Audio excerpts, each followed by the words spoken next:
अस्सलामुअलैकुम तमाम दोस्तों फिर संगती साथियों को थोड़े अपने चैनल AR ट्रैक्टर ते वेलकम खुश आमदीद जी आया नू।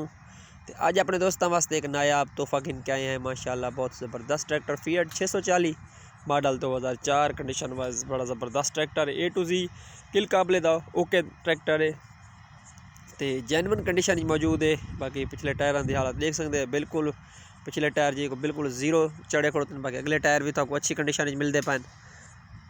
बैक साइड का भी अपने दोस्तों को दिखा रहे हैं। इस ट्रैक्टर का 2 पहाड़े का बिल्कुल जी साफ ट्रैक्टर जेनवन हालत जेनवन 2 पहाड़ा कोई किसी चीज़ की तब्दील नहीं है। बाकी बैक साइड का व्यू भी चेक कर सकते हैं। टूपा वगैरह की कंडीशन तो दिखा रहे हैं। बड़ा अच्छा तो सुथरा साफ ट्रैक्टर है। शौकीन हज़रात वास्ते गिफ्ट है जी ये। तो मॉडल 2004 तो बाकी जेरे इसकी डुबार लगी हुई है, छत लगी हुई है तो बंपर लगा है बड़ा धिक्के वाला अच्छे किस्म का सुथरा साफ बंपर लगा है जी। ये भी नाल उसी सौदे के मालकां दा आखना है भी जो चीज़ इस ट्रैक्टर इस टाइम वीडियो मौजूद है ये ऐसा कोना खुले सो नाल उसी। तो जी लोकेशन है जी इस ट्रैक्टर की जी सरगोदा है।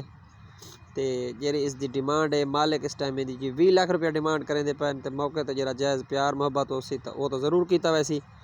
तो जरा वीडियो के लास्ट जिस मालकां का नंबर दे देंदे रहंदे हैं तुसां डायरैक्ट मालकां नाल रब्ता कर सकते वे। जी कमी पेशी है मजीद तक वो समझा रहे थे इस ट्रैक्टर के बारे।